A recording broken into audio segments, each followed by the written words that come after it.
Hi, thank you. So yeah, I'm Ben, and today I'm going to be talking about SolType, a refinement type system that we've developed for reasoning about arithmetic overflow in Solidity smart contracts.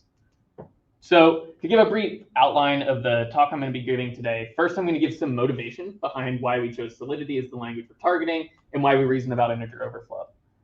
Then I'm going to describe our actual refinement type system, and I'm going to kind of focus in on some of the specific data structures that we needed to handle and embed in our refinement types. Then finally, I'm going to describe our implementation in a tool we called Solid and how we evaluated it to show that it's actually useful for real-world smart contracts. So first, why smart contracts? So smart contracts typically govern or often govern financial transactions. So there's lots of money involved in smart contracts. And unfortunately, bugs often cannot be fixed once smart contracts are released into production. And the reason is that they're posted to the blockchain, right? So, and often they're immutable. So if there's a bug in it when you post it, then that bug can't be fixed, and they govern lots of financial transactions. So bugs are very expensive in this domain. So why did we choose Solidity? So Solidity is a statically typed DSL used for writing about 90% of all Ethereum smart contracts. So the basic reason we chose Solidity is it's the most popular smart contract language out there. And what is Solidity? So it's an imperative style language with basic object-oriented features. So we treat smart contracts are essentially like objects. We have persistent data that's stored in state variables, and users can invoke smart contracts via function calls. So why do we reason about integer overflow? So the main reason, or one of the reasons, is that the most reported smart contract bugs, as of 2020 anyway, were due to integer overflow. So this is the source of a bunch of bugs. And critically, when you execute a function in a smart contract, users are charged in a per VM instruction basis to execute contracts. So there's this balance for smart contract developers where they want their contracts to be safe. And in order to do so, if they were to be the most conservative they could be, they would add runtime checks for every single arithmetic operation. But unfortunately, that's going to cause attacks in that users that try to invoke their functions will have to pay an extra cost for those dynamic runtime checks. So as a developer, you have to make a choice. You can insert a runtime check, pay the so-called safe math tax, and you'll have a safe function, but it will cost users more to execute it. Or you can attempt to manually prove that your arithmetic operations are safe and that there's no overflow. And in the case that you can prove it, you could remove the dynamic checks. So let's take a look at a small example here to understand what it looks like to actually manually verify overflow safety in a smart contract. So here we have a simple token, ERC20 token contract. And you'll see it has a single function mint in here that we're going to reason about.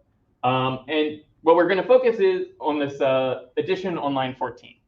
So our claim here is that this unchecked addition, so there's no dynamic check here, but we're going to claim that it's safe, that we don't need to do a dynamic check here. And so we'd like to prove that that's the case. So how are we going to prove it? The first thing that we would do is we're going to construct a contract invariant here. And the invariant that we notice is that this mapping called vals, the sum of the values in this mapping are less than or equal to tote, which is another global variable in the contract defined on line 4. Okay, so now we have a contract invariant. So let's take the second step of our proof. So we're going to reason about the value in vals at the index message.sender. And the next step that we're going to realize is that vals at message.sender is going to be less than or equal to the sum of all of the values in vals. And the reason that we can conclude this is because the vals mapping contains only unsigned integers, right? So the value at a single index of this array is going to be less than or equal to the sum of all the values in the array. And finally, on line 13, you'll see this call to .add. You can think of this .add as essentially adding in a runtime check. So this addition does have a runtime check, and that runtime check tells us something, in particular, that the sum of tote and amount is going to be less than or equal to the maximum integer, because otherwise it wouldn't pass this runtime check. And using transitivity with these three facts, we can actually prove that vals at message.sender plus amount is going to never exceed the maximum integer, and therefore we don't need a dynamic check here. So this is how you would go about this process manually. But there's some challenges with this, right? So the challenge is that you need a contract invariant, a or one of the main challenges is you need a contract invariant, right? And constructing a contract invariant can be time consuming. It might require verification expertise. So this isn't something that we necessarily expect developers to be able to do. And especially when it's, a security critical contract like this, we don't expect them to be able to do it correctly. The second thing is it can just be hard to reason about integer bounds, and it can be error prone, right? And it's dangerous to be error prone in this context, especially when we start to have to work with nested data structures and structs. So this is where we come in. So we're presenting SolType, a refinement type system for reasoning about arithmetic overflow safety in Solidity smart contracts. And we provide specific mechanisms for expressing contract invariants with sums over these complex data structures like nested mappings and structs, which I'll talk about later in the talk. We then present Solid, which is our actual implementation tool, which uses type inference to infer these contract invariants so users don't have to specify them. And finally, I'll go over our evaluation where we show Solid working on some real world contracts. Okay, so to explain how our technique works, I'm just going to walk through each step of how it would be applied to this example we were looking at previously. So the first step is we're going to translate to mini-sol, which is an intermediate representation we've developed for our type system. So it's mostly fairly standard, so it's in SSA form. And as also as standard, mappings are immutable in this case, so we use an update operation. A notable thing here that might be a little different than something you've seen before but has been introduced in future works is the notion of fetching and committing. And so what this does is for each function in the contract, it's going to introduce a fetch command at the beginning and a commit command at the end. And you can think of the fetch command as taking all of the global variables, in this case it's owner, bows, and tote, and assigning them to local variables. And then at the end of the function, we're going to commit those local variable values back to the global variables. In other words, it prevents writing to global variables except at these function boundaries. And that's going to be helpful for reasoning about contract invariants, as I'll talk about later in the talk. Okay, so first step is we translate to our intermediate representation.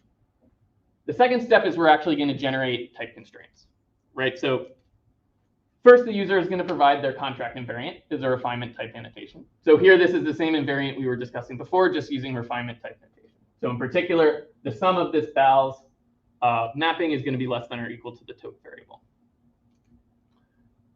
Next, when we enter our mint function, we're first going to assume that our contract invariant holds at the beginning. And you'll notice here, we now use these local variables that we've assigned to with the fetch command. Okay, so then we reason about tote2. And we can reason that the value tote2 is equal to the sum of tote1 plus amount. That's just the right-hand side of this assignment. Another key thing to notice is, as I mentioned before, .add instruments the code with a runtime check, right? And that runtime check lets us know that if we get past this, if it passes the runtime check, we can go ahead and add this guard predicate.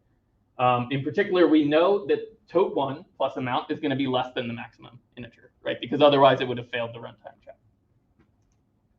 Next, we're going to try to reason about the addition here to actually determine whether or not it's safe or if we need to add a dynamic runtime check. And in order to do so, we're first going to reason just about the index into bows1 here, and we're going to give it a refinement type. So its refinement type is also fairly simple. First, the value of it is equal to the actual bows1 mapping at message.sender. And additionally, we can add in reasoning about how it compares to the sum of the bows mapping in total. And this is actually using the same reasoning I explained at the beginning, where we know any individual element of this mapping is going to be less than or equal to the sum of the total mapping because it contains unsigned integers. So that's what the second part of that refinement type there is for. So finally, when we want to reason about whether or not this is actually overflow safe, we're going to do a subtyping check, right? So we're going to take the type of this addition here, so bows1 at message.sender plus amount, and check if it's a subtype of an integer that's less than or equal to the maximum integer. And we can reduce this subtyping constraint to an SMT formula and throw it to an off-the-shelf SMT formula. And if we do that, our solver will indeed show that this is safe to do. So we're almost done, but it actually turns out there's one more part of this, right? So we have an invariant, and we need to prove that our contract invariant actually holds. Because if it doesn't, then it doesn't matter that we prove the check is safe. So As you recall, we've already proved that tote2 equals tote1 plus amount. And now we're going to create a refinement type for vals2 here. And we do so with an update rule, essentially. So again, we know the value is equal to this vals1 at this index. But we also know that the sum of this new vals2 mapping is going to be equal to the sum of the old mapping minus the old value plus the value we replaced it with.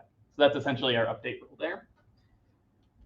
So now the final step, we're going to, at the end of this function, check that our contract invariant still holds, which is another subtyping constraint. We do the same thing as before, where we reduce it to an SMT query. We throw it to our solver, and our solver says that our contract invariant is safe. So that's how we would prove it safe, but there's one problem here, which is that we've assumed that the contract invariant is just given by the user, right? And ideally, we'd like that to be inferred because that's a major impediment for a standard developer. So the good news is that type inference should automatically be able to find an invariant. But the bad news here is that the goal here is to ultimately determine which arithmetic operations need dynamic runtime checks and which don't, right? But let's suppose, for instance, with the check on line 10, if we left it unguarded, so we add no runtime check, type inference would actually fail because we need that runtime check. So the issue is that in order to get the right contract invariant, you need to correctly insert dynamic checks where they're needed. However, that's the whole problem we want to solve. So it's sort of a chicken and egg problem. And so the key problem we want to solve is how can we find the contract invariant that maximizes the number of arithmetic operations we can perform without a runtime check. We do this by encoding the problem as a maxat problem, where overflow safety constraints are considered as soft constraints, and all other constraints are considered hard constraints. And we're trying to maximize the number of runtime checks that can be avoided. So there's a little bit more information about this in the paper, but that's what I'm going to say for now about it. Another notable part of our type system is that it needs to reason about these complex mappings. So far, our running example has just been using a simple mapping from addresses to unsigned integers. However, in many cases, these smart contracts contain nested mappings, for instance. So suppose we took our vals mapping and replaced it with this ax mapping, which actually is nested, right? So it's an address to a mapping from uints to uints. So now if we want to express our same contract invariant, we need to express it as this doubly nested sum, and it gets a little bit more complicated to reason about. And particularly, we want to know how can we specify these sums over complex mapping, and how can we use them in these lookup and update rules to kind of propagate the most precise information we can.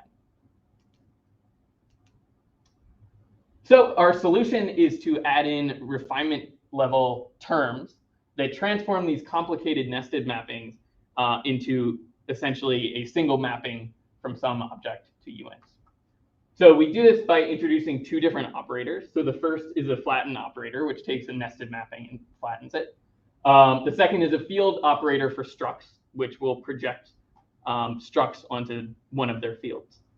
So for instance, if we want to express this sum over this nested mapping here, we can express it as a sum over the flatten of that nested mapping.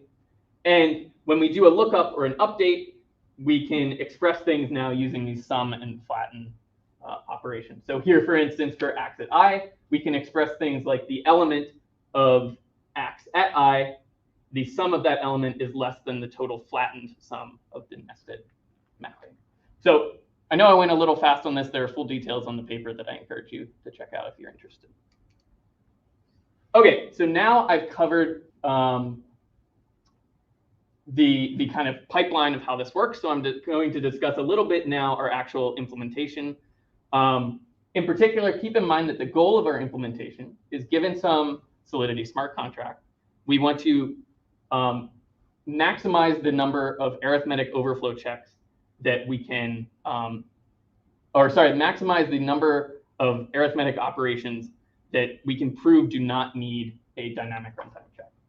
And we're actually going to compare two different versions of our tool. So what we call AutoSolid, which is the fully automated tool that uses our type inference procedure I just mentioned, and also semi-solid, which is allows users to provide their own contract invariants. So how are we going to actually evaluate it? So first, we're just going to collect some different metrics on how it performs in a benchmark set. So for example, how many redundant checks does it actually identify? What's its false positive rate? How much time does it take to run? And how does it compare to other state-of-the-art tools? So in particular, the tool we're going to compare to today is Verismart, which is another verifier from the literature that's actually specialized for finding arithmetic safety bugs. The second part of our evaluation is we're going to look at how effectful is our type inference procedure, and how important is it that we actually handle these complex nested mappings. If we don't include that, what does it do to performance? So first, what are our benchmarks? So we collected 60 random benchmarks from Etherscan as part of our benchmark set.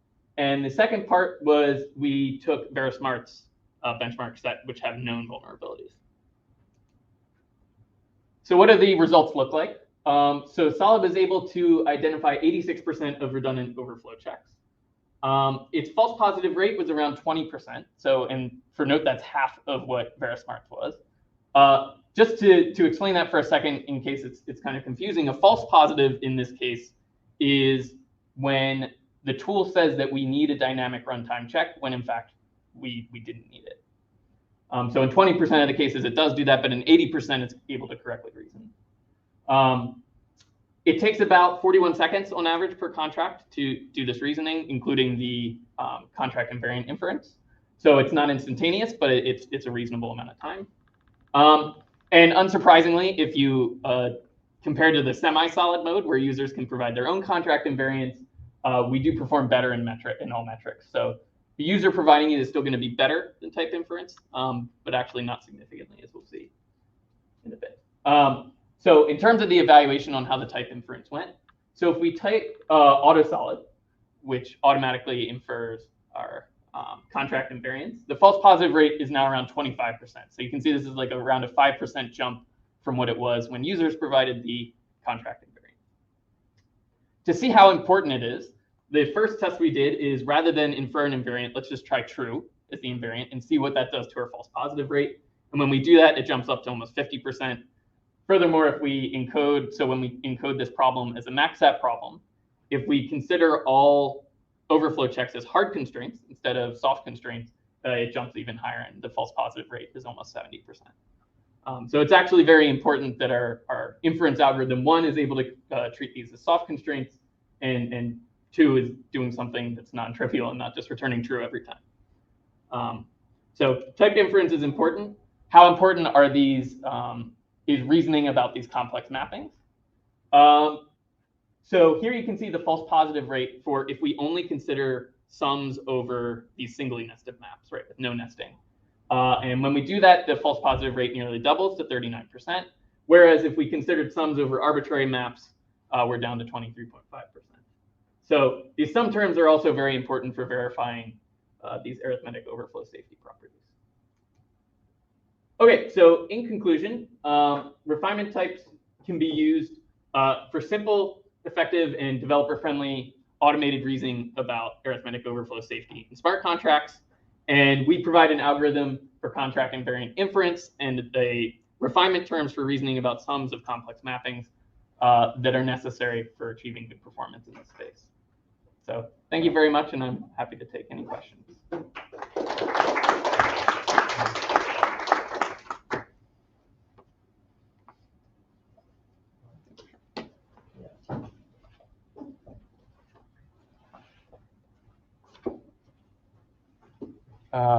Thank you for the talk. So I have a question about the evaluation. Like, where do you get the ground truth for how many of the overflow checks are actually needed?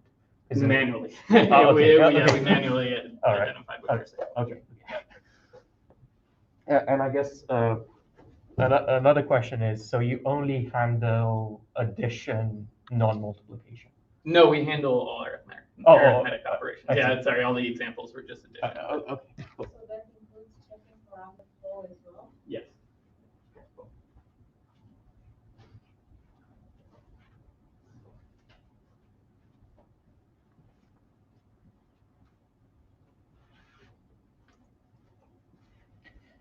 So thanks for the talk. It was very interesting. So I have a couple of questions. Sure. First of all, which Solidity versions do you support? So when we developed this, I can't remember off the top of my head. I think it was up to 0.6. So this was now a few years ago. But yeah, I could get the exact numbers for you. I don't remember. Okay, I see. Thanks. And how long did the manual process take? Because it's very hard, like trying to do it for audits, let's say, where developers, want to be smart and avoid checks. Mhm. It can be very hard. Yeah, that's a great question. So I should confess here. So the first author on this paper is Brian Tan, and so he did the really hard work of doing all this manual verification. So I have to forward that question to him. Okay. I think it was somewhat tedious. Yeah, for sure. Yeah, right. Thank you. Yeah.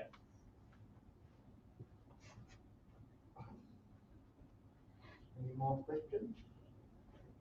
We have time for 10 questions.